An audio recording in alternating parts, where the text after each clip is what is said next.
سيدنا بدر الزمان محتاسة مع نينو بتدور على المفتاح اللي خباه بطريقة ذكية ومش مستخبية.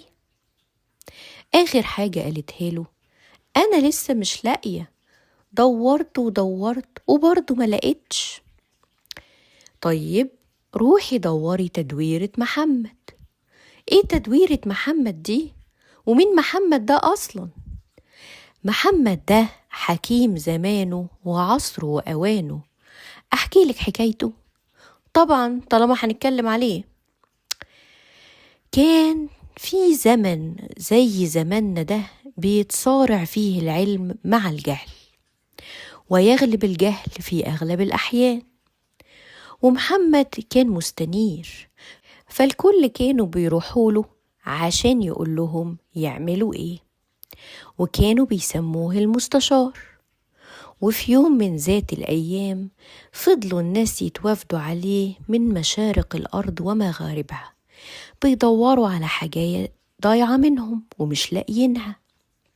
فألهمه الملهم الأعلى بنظرية تدويرة محمد، وهي إنك تدوري بنية إنك تجدي الشيء اللي بتدوري عليه، وليس بنية البحث. أقولها لك بالبلدي: دوري عشان تلاقي.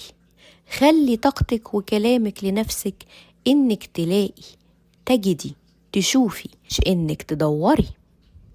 تعجبت بدر الزمان بس سمعت الكلام، وراحت تدور تدويرة محمد.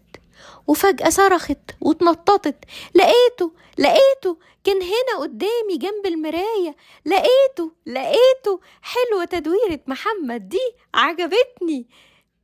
الحق يا نينو، في حتة جوايا نورت. افتكرت نفسي لما رحت ورا الشجرة ولقيت لعبتي اللي خبتها صاحبتي واحنا بنلعب في الجنينة.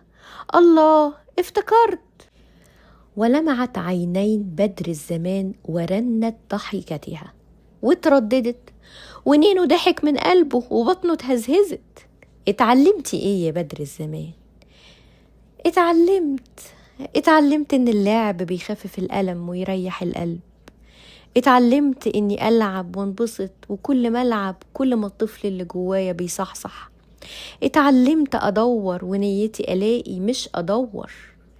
اتعلمت ان النور جوايا زي العتمة والضلمة، وانا بختار انور ولا اطفي. اتعلمت ادور تدويرة محمد، واتعلمت ان في حكيم عصره وكان اسمه محمد. اتعلمت حاجات كتير في لحظات قصيرة، وكل ما اقول اتعلمت ايه واركز معايا نقطة جوايا بتنور وشرارة بتتقد. كده حلينا اللغز. لما ابص في المراية لسه مش شايفاني خالص. أبص تدويرة محمد يمكن ألاقيني. أبص تاني وتالت لسه مش شايفاني. يبقى القصة دي مش نافعة.